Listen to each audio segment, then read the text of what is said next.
Friends, welcome to your Confider classes और आपको स्वागत है लेसन 6 तमिलनाडु बोर्ड की जो हिस्ट्री है हमारी, इसको हमने लेसन 5 तक कवर कर लिया है। और इस चैप्टर में जो एंशंट हिस्ट्री है, एंशंट हिस्ट्री का जो बोला जाता है कि जान होती है प्राचीन इतिहास की, द मौर्यन एम्पायर यानी कि मौर्य वंश का जो युग है या मौर्य साम्राज्य है, उसके बारे में जो है हम पढ़ने पे आ गए हैं। और इसके जो हमारे लर्निंग ऑब्जेक्टिव्स हैं वो हम लोग देखते हैं पहले। तो हमारे लर्निंग ऑब्जेक्टिव्स में जो है काफ़ी इंपॉर्टेंट पोर्शंस जैसे हैं कि the source for the study of Mauryas, ठीक है।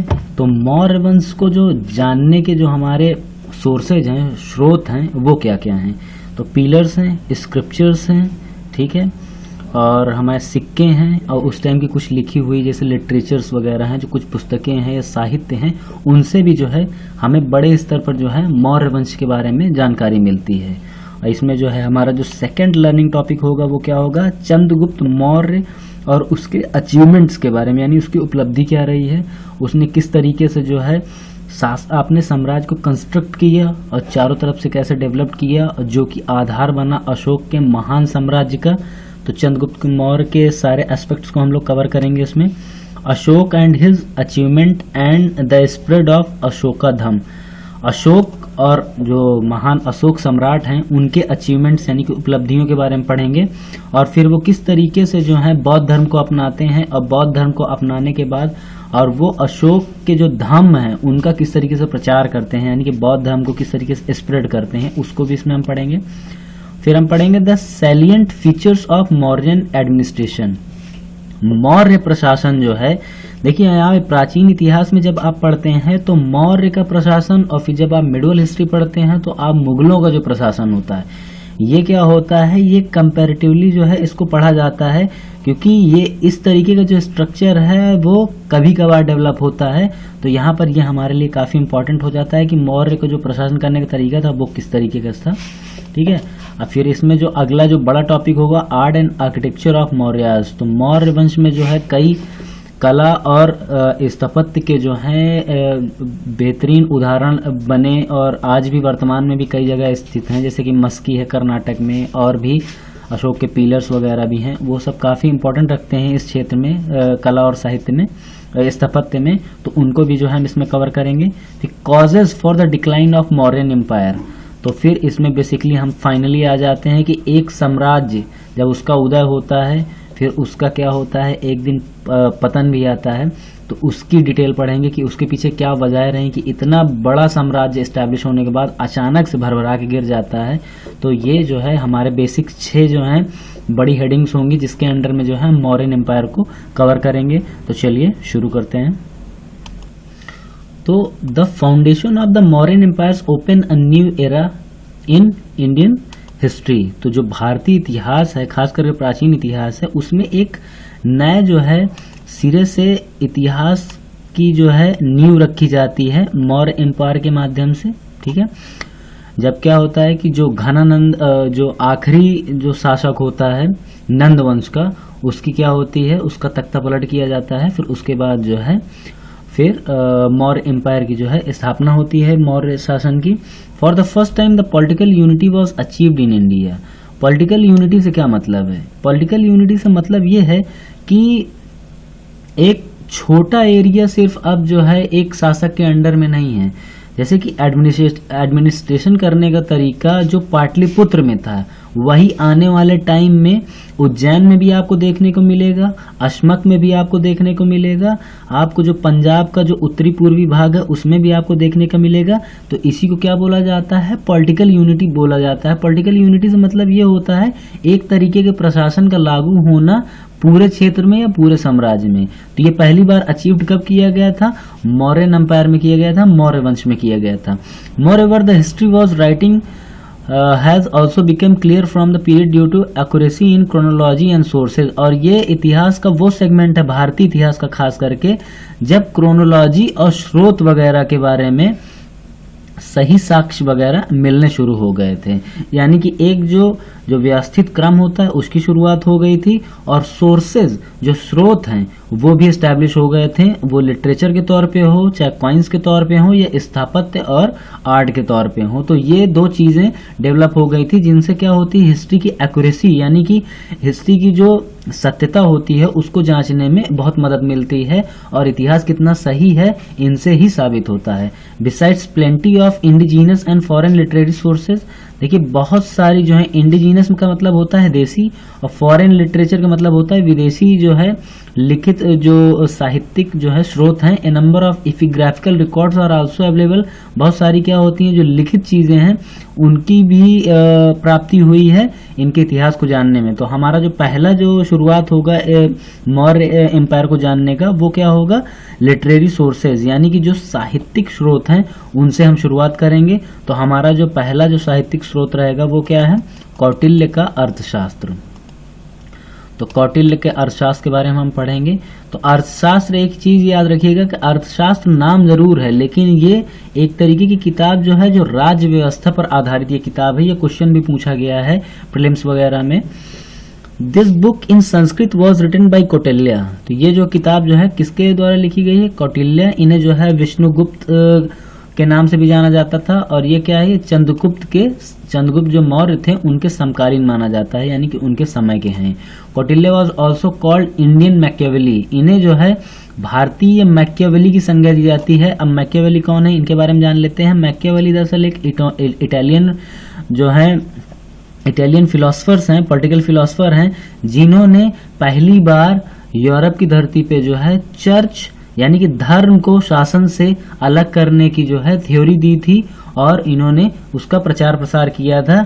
और भारत में भी बहुत ही व्यवस्थित तरीके से जो है राज्य व्यवस्था की शुरुआत करने का श्रेय जो है वो कौटिल्य को दिया जाता है। इस वजह से जो है इन्हें जो है मैकियावेली के साथ कंपेयर किया जाता है, इसलिए इन्हें भारतीय मैकियावेली कहा जाता है।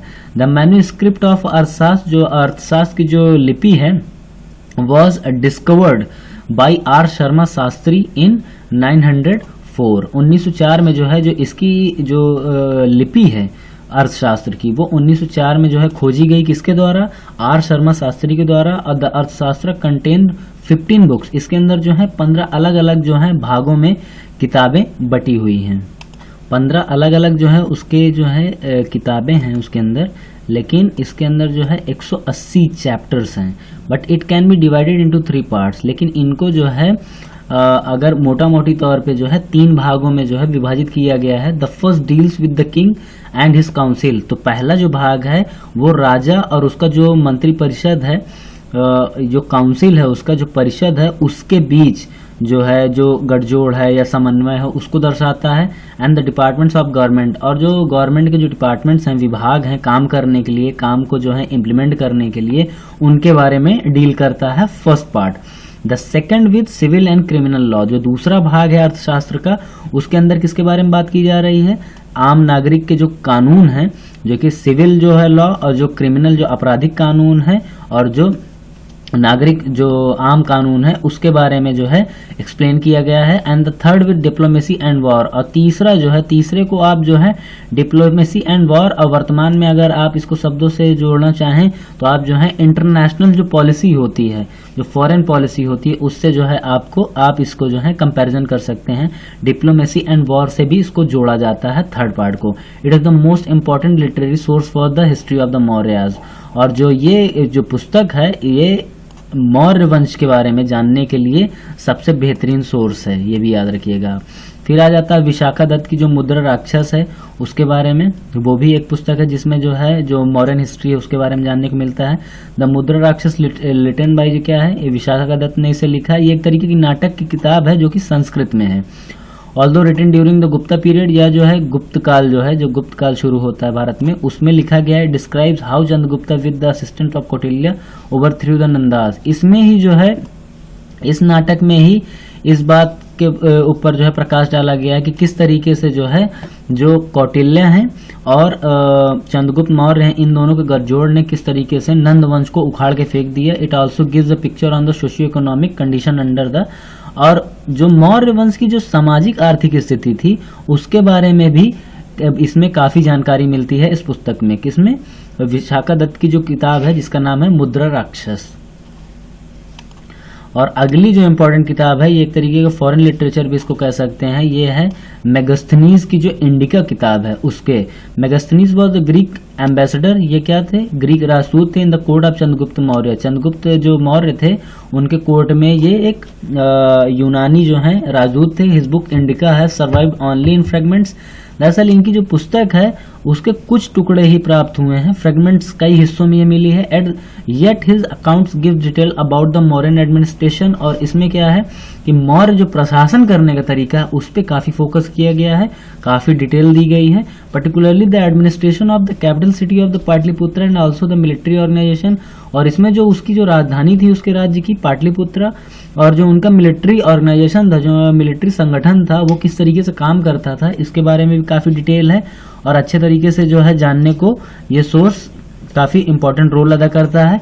His pictures on the contemporary social life is notable, और उसमें जो है उस वक्त जो वहाँ की जो सोशल पिक्चर थी, यानी कि सामाजिक जो दशा थी, उसमें किस तरीके से जो है मतलब कि मौर्य वंश का योगदान था, उसके बारे में भी नोटेबल जानकारी मिलती है, महत्वपूर्ण जानकारी मिलती है। Certain unbelievable information provided by him has to be treated with cautions, और इसमें जो है फिर क्या है कि बहुत सारी जो है अनबिलीवेबल जो है इंफॉर्मेशन को भी जो है इसमें काफी उपलब्ध कराया गया है इंडिका में। अदर लिटरेचर्स के बारे में हम लोग देख लेते हैं। अदर लिटरेचर्स में क्या है?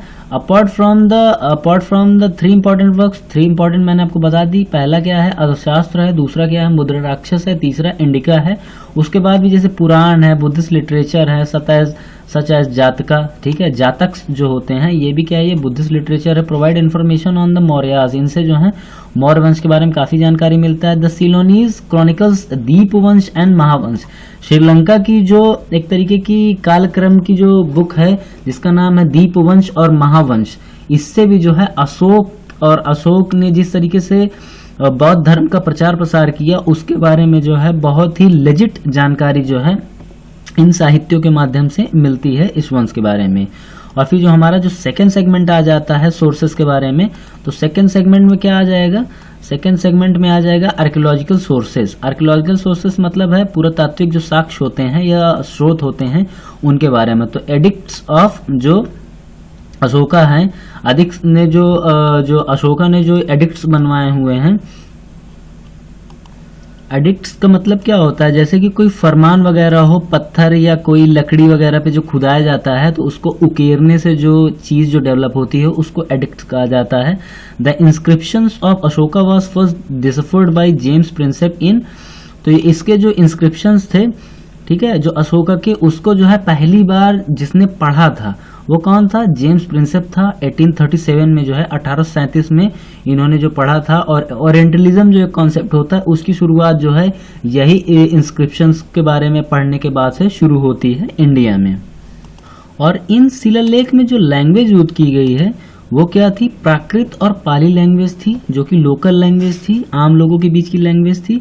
ब्राह्मी स्क्रिप्ट, और इसमें जो स्क्रिप्ट जो लिपि का जो इस्तेमाल किया गया है वो है Brahmi script. In the north western India Ashoka inscriptions were found in Kharosthi script, और जो उत्तर पश्चिमी जो भारत है वहां पर जो अशोक के जो शिलालेख वगैरह जो पाए गए हैं उनकी लैंग्वेज क्या है? खरोष्टी लिपि है। There are 14 major rock edicts, और ये 14 जो हैं जो पत्थर पे उकेरे गए जो शिलालेख हैं 14 जो हैं मेजर हैं। The 2 Kalinga edicts are found in the newly conquered territory, और फिर बाद में जो है इसमें 2 नए भी मिले हैं जो कि कलिंगा में है। कलिंगा कहाँ पर है? उड़ीसा में है। The major pillar edict were erected in important cities, जो महत्वपूर्ण शहर होते थे वहां पर ही जो है बड़े बड़े जो है शिलालेख उकेरे गए हैं। These are minor rocks edicts and minor pillar edicts, और जो कुछ जगहों पर जो है जो छोटे और कम इस्तेमाल में या लोगों के जो है एक्सेस में आने वाले जो है छोटे जो है पिलर्स जो स्तंभ होते हैं उनका स्तंभ शिलालेख का इस्तेमाल किया गया है। These edicts of Ashoka deal with Ashoka's dhamma and also instruction given to his officials. देखिए बहुत सारे लोग ये बोलते हैं कि जितने भी जो ये शिलालेख वगैरह हैं इनका क्या है, इस्तेमाल सिर्फ धर्म को प्रचार करने के लिए किया गया था, लेकिन ऐसा नहीं है। जो ऑफिशियल्स होते थे, जो काम करने वाले कर्मचारी वगैरह होते थे, उनके लिए कानूनों को भी जो है इसमें उकेरा जाता था, क्योंकि उस टाइम तो कोई गाइडलाइन वगैरह होती नहीं थी, तो इनसे ही गाइडलाइन जैसी फीलिंग ली जाती थी।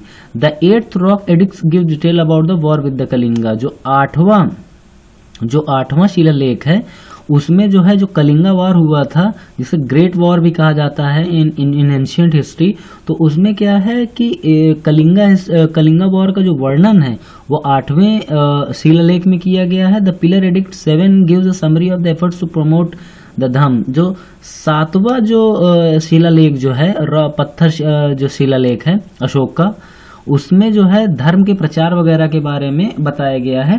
दस the Ashokan inscription remain valuable sources for the study of Ashoka and the Mauryan empire. और इसमें जो है अशोक का जो ज़्यादातर जो जितने भी ये शिलालेख हैं, उसमें जो है अशोक और जो मौर्य साम्राज्य है उसके बारे में महत्वपूर्ण जानकारी उपलब्ध कराने में ये काफ़ी कारगर है, और इससे बहुत सारी मदद ली गई हैं। अब हम लोग जो राजनीतिक इतिहास है मौर्य वंश का, उसको हम लोग देखते हैं। तो इसमें जो हम सबसे पहले देखेंगे चंद्रगुप्त मौर्य के बारे में पढ़ेंगे, जिनका जो कालक्रम क्या है 322 से 298 BC का इनका टाइम पीरियड है। ठीक है, Chandragupta Maurya was the founder of the Mauryan empire. ये जो है फाउंडर थे, मौर्य वंश के संस्थापक हैं। He at the age of 25 captured Pataliputra from the last ruler of the Nanda वंश, धनानंद। जो 25 की उम्र में जो है इन्होंने क्या किया कि जो नंद वंश का जो आखिरी शासक था, जिसका नाम धनानंद था, उसकी जो है इन्होंने हत्या करके तख्ता पलट कर दी। In this task he was assisted by Kautilya. और इसमें मदद किसने की थी? कौटिल्य ने मदद की थी। और ये साक्ष्य कहाँ से मिलते हैं? जो विशाखादत्त का जो मुद्रा राक्षस जो ड्रामा है, उससे उसमें जो है इसके बारे में जानकारी मिलती है। Who was also known as a Chanakya और विष्णुगुप्त, जिसमें जो है चाणक्य को ही विष्णुगुप्त के नाम से भी जाना जाता है। After formally establishing his power in the Gangetic valleys, जो ये गंगा का जो द्वाबा इलाका है, इसमें जो है अपनी जो है शक्ति को जो है एकदम सुदृढ़ करते हुए he march to the north west and subdued the territories to the Indus. और इंडस तक का जो है उत्तर और पश्चिमी जो भाग है, पश्चिम और उत्तर का जो भाग है, जहां पर बॉर्डर जो है शेयर करती है जो सिंधु नदी है, वहां तक इन्होंने कब्जा कर लिया, साम्राज्य का विस्तार कर लिया। Then he move to central India, और उसके बाद जो है मध्य जो भारत है, और occupied the region of north of Narmada. और नर्मदा जो नदी का ऊपरी भाग है, उस पर जो है इन्होंने भी कब्जा कर लिया, अपने साम्राज्य में मिला लिया, या यहाँ तक टेरिटरी का विस्तार कर लिया। इन 305 BC ही मार्च अगेंस्ट सेलुकस निकेटर। और ये जो सेलुकस निकेटर जो कि एक ग्रीक जो सम्राट था, उस पे जो है 305 BC में इन्होंने आक्रमण किया। Who was Alexander's general controlling the north western front. तो जो उत्तर पश्चिमी जो भाग था भारत का, जिसको जो है सेलुकस निकेटर जो है लीड कर रहा था, या ये कह सकते हैं कि यहाँ पर जो है अलेक्जेंडर जो है इनको जो है एज अ हेड के तौर पे, और चंद्रगुप्त मौर्य ने जो है इसे हराया, यानी कि सेलुकस निकेटर को। और उसके बाद जो है इससे जो है बाद में जो है उन्होंने एक जो संधि है वो भी सिग्नेचर कर ली, और कुछ वैवाहिक संबंध भी वहाँ पर से स्थापित होते हैं। फिर सेलुकस निकेटर का जो हिस्सा है ट्रांस इंडस टेरिटरी, अब वो जो है जिसे एरिया, अराकोशिया और गेड्रोशिया के नाम से जाना जाता था, उसे जो है कहीं ना कहीं सम्मिलित कर लिया गया था मौर्यन एम्पायर में। He also gave his daughter in marriage to the Mauryan prince. और जो मौर्य जो युवराज थे उनसे शादी भी की सेलुकस निकेटर की पुत्री ने। Chandragupta made a gift of 500 elephant to Seleucus. और उन्होंने जो है 500 हाथियों का जो है उपहार दिया था सेलुकस को। Megasthenes was sent to the Mauryan court as a Greek ambassador. और जो मेगास्थनीज हैं उनको जो है ग्रीक एम्बेसडर के तौर पे जो है मौर्यन एम्पायर के मौर्य जो सम्राट था, जो कोर्ट हाउस था, उसमें इनको भेजा गया था। यह रिप्रेजेंट कर रहे थे ग्रीस को। और तभी इन्होंने जो है जो इनका जो एक्सपीरियंस रहा है इंडिया में, वो जो है इंडिका जो इनकी जो ग्रेट बुक है उसको जो है इन्होंने सबमिट किए। फिर चंद्रगुप्त ने क्या किया कि बाद में जो है जैनिज्म की तरफ जो है ये काफ़ी जो है आकर्षित हुए, और इन्होंने इसे एम्ब्रेस किया, जैन धर्म इन्होंने जो है अपना लिया। Step down from the throne in favour of his son Bindusara. और इन्होंने जो है अपने पुत्र जो बिंदुसार जो थे उसके लिए इन्होंने जो है अपने सिंहासन का त्याग कर दिया। देन ही वेंट टू श्रवण बेनगोला। जो खास करके जिसे मक्का ऑफ जैन कहा जाता है, ये जगह जो है श्रवणा बेलगोला जो कि जगह है मैसूर में कर्नाटक में, वहाँ पर जाके उन्होंने निवास किया। भद्रगांव के साथ जो है इन्होंने वहाँ पे अपने साथ संथारा किया। ठीक है, ये जो निर्माण प्राप्ति के लिए जो ये टेक्निक होती है, जिसको लेके जो है करंट अफेयर में न्यूज़ भी बनी रहती है, लोग जो है इसे कहीं ना कहीं जो है ह्यूमैनिटेरियन पॉइंट से जो है अनएथिकल माना जाता है संथारा को, जिसे जो है जैन लोग करते हैं। और इस तरीके से चंद्रगुप्त ने अपना संथारा कर लिया और मोक्ष की प्राप्ति की उन्होंने। ठीक है, अब जो हमारा अगला जो करेक्टर है या जिसे शासक के तौर पे समझ सकते हैं, बिंदुसार। बिंदुसार के बारे में हम पढ़ेंगे। बिंदुसार का टाइम पीरियड क्या है, 298 से 273 बीसी है। Bindusara was called as a Greek, इनको जो है अमित्र घात भी कहा जाता है। ठीक है, इनको किसमें कहा जाता है, ग्रीक्स लोग जो है इनको बोलते हैं स्लेयर ऑफ एनिमीज, यानी कि जो शत्रु होते हैं उनका जो है सर्वनाश करने वाला जो होता है उसे बोला जाता है अमित्र घात। ये जो है इनको कहीं ना कहीं एक तरीके की ग्रीक पदावली मिली हुई थी, इनको जो है संबोधित किया जाता था। He said to have conquered the Deccan up to the Mysore, इन्होंने जो है मैसूर तक जो है इन्होंने विजिट किया था। Taranath the Tibetan monk stated that the Bindusara conquered 16 state comprising the land between the two seas. उन्होंने क्या किया कि तारानाथ जो कि एक तिब्बतन मॉन्क थे यानी संत थे, उन्होंने ये सबूत दिए कि इन्होंने जो है 16 लगभग स्टेट्स को जो है कंप्राइजिंग किया इन्होंने जीता था। और उन्होंने उस क्षेत्र को भी जीता था जो दो समुद्रों के बीच में है। The Sangam Tamil literature also confirms the modern invasion of the far south. और बहुत ही दक्षिण हिस्से को, भारत के जो बहुत ही दक्षिण हिस्से को जीतने के जो है साक्ष्य जो है संगम साहित्य जो है उससे भी मिलते हैं। Therefore it can be said that the Mauryan empire under Bindusara expanded up to Mysore. तो ये कहा जा सकता है कि जो मौर्य साम्राज्य का जो क्षेत्र विस्तार था सबसे ज्यादा जो है बिंदुसार के टाइम में वो मैसूर तक था। Bindusara received Deimachus as ambassador from the Syrian kingdom Antiochus. तो जो एंटियोकस जो शासक थे कहाँ के, ये सीरिया के थे, इन्होंने अपना एम्बेसडर जो भेजा था डेमिकस जो है उसको जो है बिंदुसार के कोर्ट में भेजा था। Bindusara wrote to Antiochus I asking for sweet wine dried figs and a sophist. उन्होंने जो है ये मांग भी की थी एंटियोकस से कि आप जो है मुझे जो है स्वीट वाइन्स जो हैं और ड्राइड फिक्स है और एक जो है फिलोसफर आप जो है मुझे अपने यहाँ से भेजे as a gift.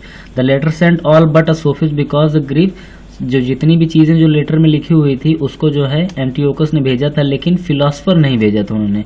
Because the Greek law prohibited sending a sophist, क्योंकि वहां पर जो कानून था वो एक दार्शनिक को जो है किसी दूसरी जगह भेजने के लिए नहीं बना था। Bindusara supported the Ajivikas a religion sect.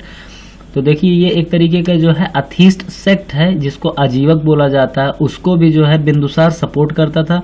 Bindusara appointed his son Ashoka as the governor of Ujjain. और जो क्षिप्रा नदी पे जो उज्जैन बसा हुआ है उसका जो गवर्नर है, जो राज्यपाल है, वो अशोक को बनाया गया था, बिंदुसार ने ही उसे अपॉइंट किया था। तो ये जो है बिंदुसार के जो सारे कैरेक्टर्स हो गए, जो पॉइंट्स हो गए, उनको हमने यहाँ पे कवर किया और आगे देखते हैं। अब फाइनली हमारा जो मेन कैरेक्टर आ गया मौर्य वंश में, वो कौन है, वो है अशोक द ग्रेट। ठीक है, तो अशोक द ग्रेट का टाइम पीरियड क्या है, पहली बात 273 बीसी से 232 बीसी, ये इनका कालक्रम है। There is a little information about regarding the early life. देखिए इनके जो प्रारंभिक जीवन था उसके बारे में बहुत हल्की जानकारी मिलती है। दरअसल लैक ऑफ एविडेंस है, लैक ऑफ लिटरेचर्स हैं, इनकी वजह से he acted as a governor of Ujjain. ये सभी सबसे प्रारंभिक जो साक्ष्य मिलते हैं वो ये कि इन्होंने जो है उज्जैन के गवर्नर के तौर पे काम किया था, जिसको अपॉइंट किसने किया था, बिंदुसार ने किया था, जो इनके फादर थे। Taxila during his father Bindusara reign, Taxila जो है बिंदुसार के साम्राज्य के टाइम में उसका एक हिस्सा था। There was an interval of 4 years between Ashoka and accession to the throne. और क्या हुआ कि जब उसकी मृत्यु हो जाती है, बिंदुसार का जब खात्मा हो जाता है, तो कम से कम 4 साल लग जाता है इनका एक्चुअल कॉर्नेशन होने में और सिंहासन तक पहुंचने में।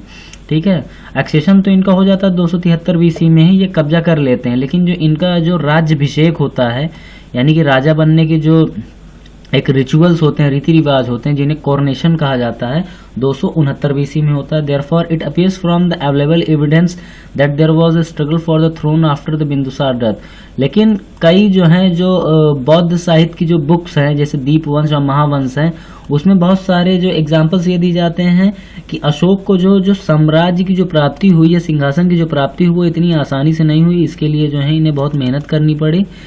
तो उसमें जो किताबें हैं जिनका नाम क्या है, दीपवंश और महावंश, इसमें ये किया गया है कि लगभग जो है 99, ठीक है, 99 जो है brothers including his Elder brother Tsushima, तो इनके जो सबसे बड़े भाई जो हैं अशोक के, सुशिमा, और बाकी 98 भाइयों की इन्होंने हत्या करके जो है सिंहासन को प्राप्त किया है। The youngest brother Tissa was spared, लेकिन जो इनके जो छोटे भाई थे तिस्सा, उनको जो है स्पेयर कर दिया गया था। But according to Taranath of Tibet, Ashoka killed only 6 of his brother. लेकिन एक साक्ष्य और मिलते हैं कि तारानाथ जो हैं, जो तिब्बतन मॉन्क थे, उन्होंने जो लिटरेचर लिखा था तो उसमें यह था कि इन्होंने सिर्फ अपने 6 भाइयों की हत्या की और उसके बाद जो है सिंहासन को प्राप्त किया। अशोका के एडिक्ट्स ऑल्सो रिफर्स, अशोका के जितने शिलालेख हैं उनसे भी ये सारे जो है जानकारी वगैरह मिलती हैं। अब जो है थोड़ा सा हम लोग मैप देख लेते हैं, उस टाइम का मैप किस तरीके का था। अशोक का जो साम्राज्य था वो काफी वास्ट था, जैसा कि आप देख रहे हैं। तो इसमें थोड़ा सा हम लोग मैप में देखते हैं, जैसे कि ये देखिए, ये क्या है, तक्षशिला। तक्षशिला कहाँ पे है, वर्तमान पाकिस्तान में था, ठीक है, और ये इंडस वैली है, ठीक है, और इससे भी जो है काफी जानकारी मिलती है। और ये क्या है, इंद्रप्रस्थ है। वर्तमान में जो दिल्ली है उसको ही इंद्रप्रस्थ के नाम से पुराने टाइम में जाना जाता था। जब आप महाभारत और पुराण वगैरह देखेंगे उसमें इसके साक्ष्य मिलेंगे। कलसी जो है ये उत्तराखंड और नेपाल और चीन का जो है दक्षिणी हिस्सा जो है ये जो है कलसी कहलाता है। और सारनाथ ये जो है बनारस, वर्तमान उस टाइम का काशी इसे कहा जाता था। पाटलिपुत्र जो कि ये कैपिटल थी, और गया वगैरह, यहीं पर से जो है महात्मा बौद्ध को जो है ज्ञान की प्राप्ति हुई थी। सांची जहाँ पर जो है स्तूप वगैरह बहुत ज़्यादा बनाए गए हैं। उज्जैन ये मध्य हिस्सा है, मध्य भारत का, ये वर्तमान एमपी का, मध्य प्रदेश का। और फिर उसके बाद जो है इधर जैसे ये गिरनार है गुजरात में, और ये सारे क्षेत्र का जो है किसके साम्राज्य के तहत हैं, ये जो है सारे जो है अशोक के टाइम के हैं। और ये कलिंगा ये है, और फिर ये क्या है, महानंद, जादूगौड़ा, ठीक है, आर कृष्णा, चंद्रगिरी, सिद्धापुर, ये सारी जगहें हैं जो कि किसके साम्राज्य के तहत हैं। ये सारे जो हैं जो अशोक सम्राट थे उनके साम्राज्य का एक विस्तार था, यहाँ तक उनका क्षेत्र विस्तार था, यहाँ तक उनका कब्जा था। तो फाइनली जो ये डिस्प्यूट था ये काफी इंटरेस्टिंग इस वजह से भी हो गया कि ब्रदर्स को उन्होंने कई, लेकिन भाइये जो हैं उनके जो है प्रशासन में भागीदारी भी थी उनकी। However it is clear that succession of Ashoka was a disputed one.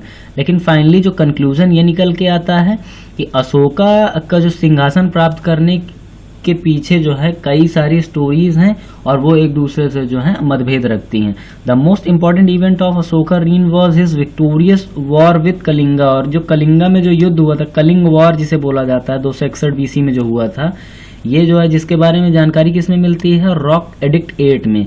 दरअसल इसमें वजह भी एक ये हुई थी कि इसके बाद जो है हृदय परिवर्तन हुआ था, बहुत ज्यादा डिप्रेस्ड हो गए थे अशोका, और उन्होंने जो है वार जो है उन्होंने जो है उसका युद्ध का उन्होंने त्याग कर दिया था और सिर्फ धर्म प्रचार ही अपने जीवन का परम लक्ष्य मान लिया था।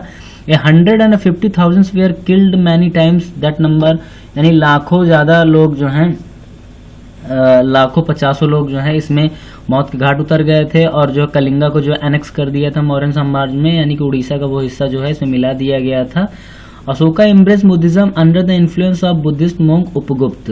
ठीक है, उपगुप्त जो एक मॉन्क थे, बौद्धिस्ट मॉन्क, बौद्ध धर्म के जो प्रचारक थे, उनसे जो है बौद्ध धर्म में शिक्षित दीक्षित होके इन्होंने जो है बौद्ध धर्म को अपना लिया था। अब अशोक और बौद्ध धर्म के बारे में हम लोग पढ़ते हैं।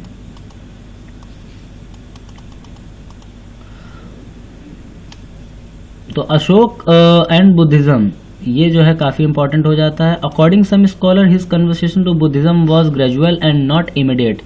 तो उनका जो, कुछ लोगों का ये मानना था कि उनका जो कन्वर्सेशन था बुद्धिज्म से वो ग्रेजुअल था, बहुत कोई आकस्मिक जैसी कोई बात नहीं थी। अबाउट 261 बीसी अकोसा बिकेम अ शाक्य उपासक।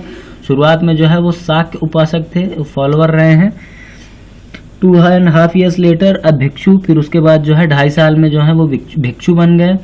Then he give up hunting, visited Bodh Gaya and organise mission. फिर उन्होंने क्या किया, शिकार वगैरह जो ये सारे रीति रिवाज वगैरह थे इनको सब खत्म कर दिया। फिर वो बोध गया भी गए, ऑर्गेनाइज मिशन उन्होंने जो है मंडलों की स्थापना की जो धर्म प्रचार कर सकें। ही पॉइंटेड स्पेशल ऑफिसर्स कॉल्ड धर्म महामात्रस। उन्होंने जो है कई जो है प्रशासक वगैरह की जो है उन्होंने व्यवस्था की, जिन्हें क्या कहा गया, धर्म महामात्र कहा गया। Speed up the progress of धर्म, और उन्हें जो है जो धर्म के प्रचार प्रसार को तेजी करने में इससे मदद मिली। इन 241 BC 241 BC he visited the birth place of Buddha. उन्होंने जो है बुद्धा का जो जन्म स्थान था उसको उन्होंने देखा, लुम्बिनी गार्डन नियर कपिलवस्तु के पास। He also visited other holy places of Buddhism like Sarnath, Shravasti and Kushinagar. तो ये जो 3 और महत्वपूर्ण जगह थी, कुशीनगर, सारनाथ, श्रावस्ती, इन जगहों की भी जो उन्होंने भ्रमण की और इनसे यहाँ पे काफ़ी कुछ जो है मोटिवेट हुए और धर्म प्रचार के लिए प्रोत्साहित भी हुए। ही सेंट मिशन टू श्रीलंका। उन्होंने जो है एक मंडल जो है श्रीलंका भी भेजा, और पुत्र और अपनी जो उनकी पुत्री थी महेंद्र और संघमित्रा, उनके माध्यम से जो है ताकि वो जाके वहाँ पर बोधि वृक्ष को वहाँ पर जो उन्होंने प्लांट भी किया और धर्म प्रचार वगैरह भी किया। Ashoka converted the 3rd Buddhist council at Pataliputra. और जो ये तीसरा जो परिषदी जो मीटिंग्स थी 3rd बुद्धिस्ट काउंसिल की 240 BC में, उसको भी जो है ऑर्गेनाइज करवाया in order to strengthen the sangha, और इसमें जो है संघ को मजबूती मिले। It was presided by the Moggaliputta Tissa. तो जो मोगलीपुत्र तिस्सा थे वो इस जो काउंसिल के अध्यक्ष थे 240 BC में जो हुआ था 3rd बुद्धिस्ट काउंसिल। और फाइनली जो है अशोक जो है इम्ब्रेस करते बुद्धिज्म को, उपगुप्त जो है उनको जो है दीक्षित करते हैं, और फिर उन्होंने जो है धम्म पॉलिसी क्रिएट की, स्टिल ब्रॉड कॉन्सेप्ट, और बड़े जो एक सिद्धांत के तौर पे जिसे प्राचीन इतिहास के एक सेकुलर सिद्धांत के तौर पे जिसे जो है जाना जाता है। It was a way of life, a code of conduct and set of principles to be adopted and practice by the people at large. ये एक तरीके का क्या था, जीवन जीने का तरीका था। इसके अंदर कोड ऑफ कंडक्ट भी था, principles to adopted and practice by people, लोगों के लिए जीवन जीने का जो आसान तरीका उसको जो है इसमें काफ़ी अच्छे तरीके से इस पर एम्फेसाइज किया गया था।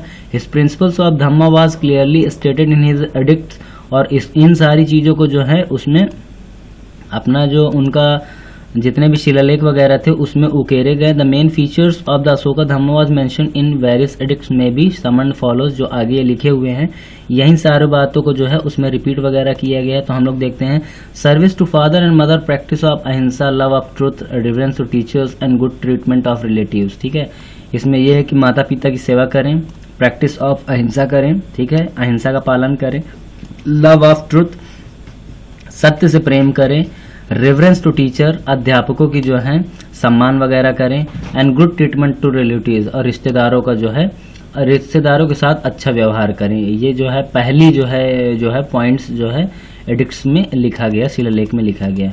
प्रोहिबिशन ऑफ एनिमल सेक्रीफाइस, जो पशु बलि है उसको रोका जाए। Festive gatherings and avoid expensive and meaningless ceremonies and rituals, और जितने भी ये आडंबरपूर्ण जितने भी गतिविधियां जो लोगों के बीच जो की जाती थीं और सुपरस्टिशियस लोग जो होते थे, इन सारी चीज़ों को खत्म किया जाए, इसको रोका जाए।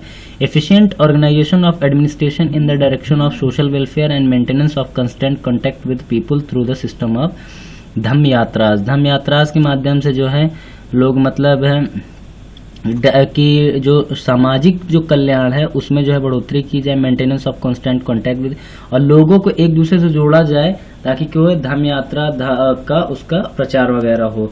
Human treatment of servants by masters and prisoners by government officials, और जो जैसे कि जो सेवक वगैरह हैं जो काम करने वाले थे उनके साथ जो है मानवीय व्यवहार किया जाए, और प्रशासकीय जो ऑफिशियल्स वगैरह थे उनसे भी ये अपील की जाती थी।